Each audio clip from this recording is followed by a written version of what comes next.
If you used to be an MMA fan and you casually watch Bellator and Spike TV and you check out the occasional one championship card on YouTube, you might recognize the fighter to my right. We have Funky Ben Askren, and this guy was a champion of champions. He would ride him, cowboy, in the cage and beat every single opponent known to man. Until he went over to the UFC and he went 1-2 overall. I mean, listen, the guy didn't have the greatest run over there, and it was just a league of killers. Robbie Lawler, former champ, Jorge Masvidal, BMF champ, Damian Maia, uncrowned champ, and it just didn't work out for him there. I mean, listen, he was a victim of the quickest knockout of all time in the cage, but he has really tried to reinvent himself and all of a sudden slots into a big-time boxing match against the problem child, YouTube's own Jake Paul, a guy who's 2-0 so far in his young boxing career, and he has a huge advantage in one key area, and it is the age category. Much younger than Ben Askren coming into this fight. He also hasn't had either of his hips replaced, and for Ben Askren, hip replacement back in September. I will cover that in a bit, but Matt, we talked about Jake Paul the last time out. He was supposed to be taking on Nate Robinson, and he did. And oh boy, did one of my childhood idols get KTFO.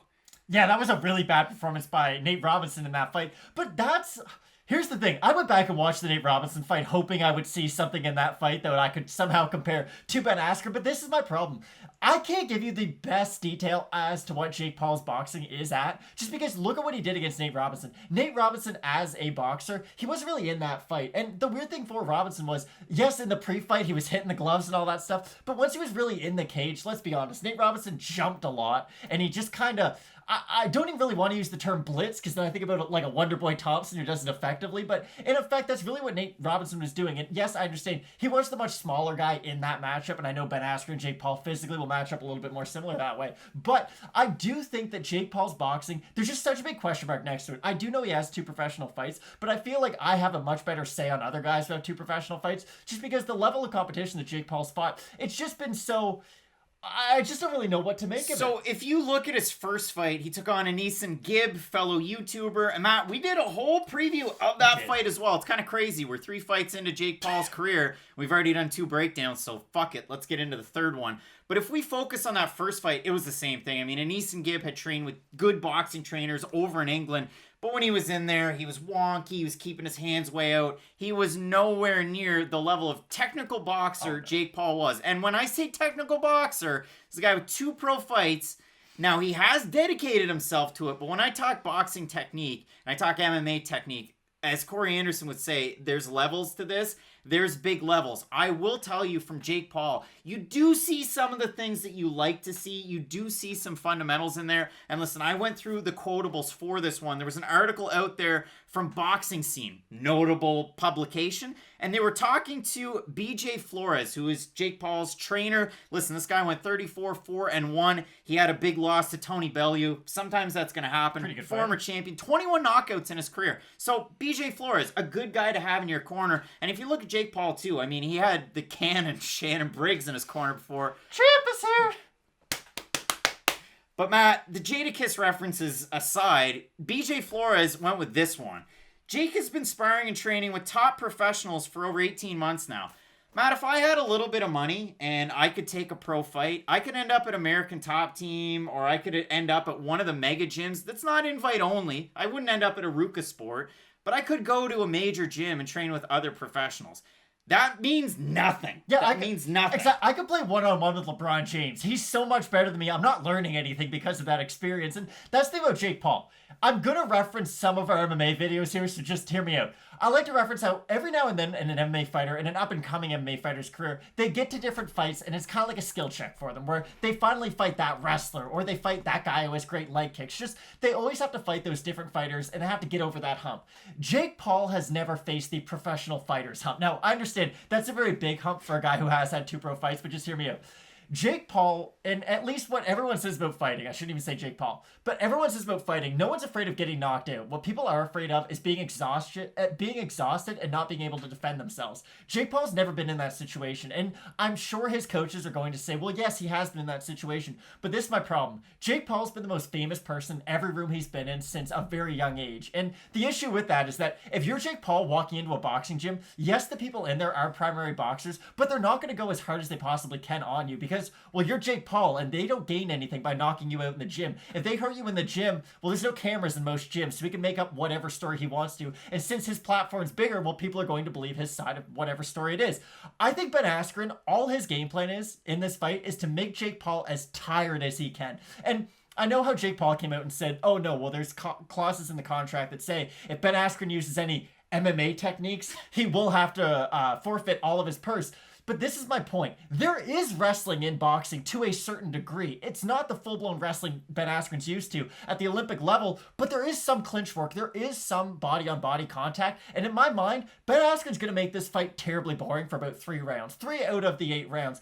All he has to do is make Jake Paul work. Get as much lactic acid in those arms as he possibly can. Because Jake Paul has never had to go into a fight where he's genuinely concerned for his well-being, where he is exhausted. Ben Askren fought Douglas Lima in a locked cage. He fought him for 25 minutes. He knows what that fear and that exhaustion is of fighting at the highest level known to man. And that's just something Jake Paul hasn't had to really face yet. So I'm not saying Jake Paul can't be that guy in the future. I just haven't seen him prove to me that he is that guy yet. And that's why for me, it is hard to pick Jake Paul, but I'm really curious to get your thoughts on this. The weird thing is the level of competition, because for Ben Askren, again, it's totally different. You can talk about Koreshkov, you can talk about Lima, you can say, well, that was early on in their careers, and you're right, you are right. And Ben Askren at one point, one of the best welterweights in the world, and when he was in the UFC, Robbie Lawler, fluke win or not, he was still fighting very, very good fighters. Now, if you focus on their last attempt at combat sports, for Jake Paul, a knockout that broke the internet. That was probably almost as impressive as Mike Tyson, Roy Jones Jr. Like, that really made big-time headlines, and we wouldn't get a headliner with Jake Paul the next time out if it wasn't so impressive. But for Jake Paul, huge knockout over a name that a lot of people recognize. For Ben Askren, he looked awful. He fought Damian Maia on an early card on a Saturday in Singapore, and he did not look good in that fight. But here's the thing. Damian Maia is one of the best grapplers on the face of this planet, especially in MMA, and this fight's a boxing fight. So, if you look at it for Ben Askren, D1 All-American, Olympian, and then you focus in on his boxing, well, he trains at Rufus Sport with Duke Rufus. We have some good strikers out of Rufus Sport. We've seen the Pettis brothers. We have Gerald Meerschaert fighting this weekend. Not Paul a good striker. Paul Felder is a good striker. There's quite a few good strikers there. In MMA, Tyron Woodley albeit, can back up and throw right hands. Tyron Woodley when he was fighting Josh Koscheck 8 years ago. And then we look at this. He spent a little bit of time training with Freddie Roach. Now, whether that was for the Instagrams or not, who knows? But Freddie definitely in his corner as far as publicity is concerned. But we've seen from Ben Askren the combinations. We've seen him doing the pad work. The footwork looks pretty good. He did get that hip cleaned up, and that could be a concern for sure. So I wrote it down. He had a Birmingham hip, they call it. They clean it up, they grind it off, and boom. Next day, he said he felt pain-free, but he hasn't felt pain since September. And this is a guy that forever, up, down, up, down, up, down. Matt, our grandfather had multiple hip replacements. And he wasn't fighting Jake Paul the next day. And he wasn't fighting Jake Paul the next day. But every time he got one, he did feel better. A lot of hip replacements. But we focus on a fight like this for Jake Paul. Again, great to see the BJ Flores connection. Not great to hear the CTE stuff. You can't promote a fight with that. Exactly, and that's where I just don't really understand what he was doing in that, and I do really want to get your opinion. If you're trying to sell a fight, I understand Jake Paul. That's how you get a license pulled. Exactly. For Jake Paul, like, I get it. You want people to think that this is what you do now. Like, when they associate Jake Paul, they don't want to think Jake Paul the YouTuber. He wants people to think Jake Paul the boxer. But my problem is, you don't sell fights by trying to tell people you already have brain damage 2 fights into your career. Because that's either going to suggest that, A, you don't have a chin whatsoever, and you must have been out on your feet in that Nate Robinson fight, and you just had a really good poker face, or you have the worst training regimen known to man of any combat sports athlete ever. And that's just really weird, because for me, that doesn't promote the fight. I feel terrible if someone says that. Like, remember, and this is taking it to a much more serious degree, of course. Remember that Spencer Fisher article that came out not that long ago? Yeah. And him actually speaking about, like, no, I had crazy fights in my life, and now I have consequences because of it. The fact that Jake Paul's kind of, I don't want to say making a mockery of that, but using that as a way to promote his fight, it's just distasteful for me. I don't like it for sure. And I mean, and when we're talking about the odds on this fight, I mean, Jake Paul minus 180 favorite, Ben Askren at a plus 150. Listen, I don't know anything about the world of semi-professional yet professional YouTube versus MMA star boxing, so I'm not condoning going with this one. But we've broken down all three of his fights. Are we experts in the field Yikes, now? I would not say so. But Ben Askren, listen, as an underdog, I have to go with the guy that has a lot more combat sports experience in this. I mean, I do. Listen, could Jake Paul go in there and knock him out like Jorge Masvidal did? Sure he could. It's a fight.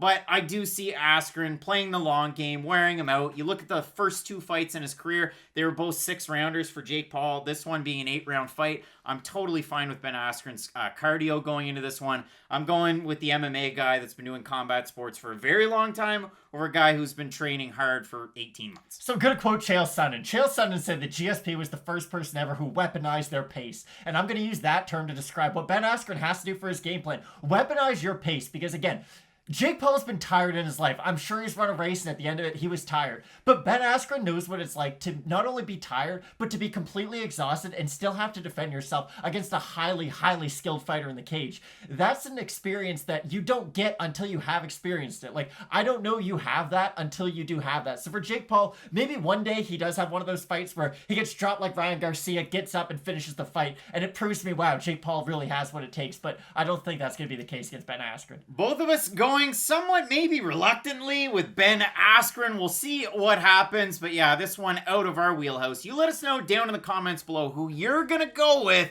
between the man himself, the problem child. Is he the problem man now? Jake Paul and funky Ben Askren. Matt, big time week. We've got Bellator 257, so stick around for those videos. We also have UFC Fight Night, Whitaker versus Gastelum. And if you like the video, as always, toss us a like, toss us a sub, and as we always say with Fight Night Picks, let's get into it.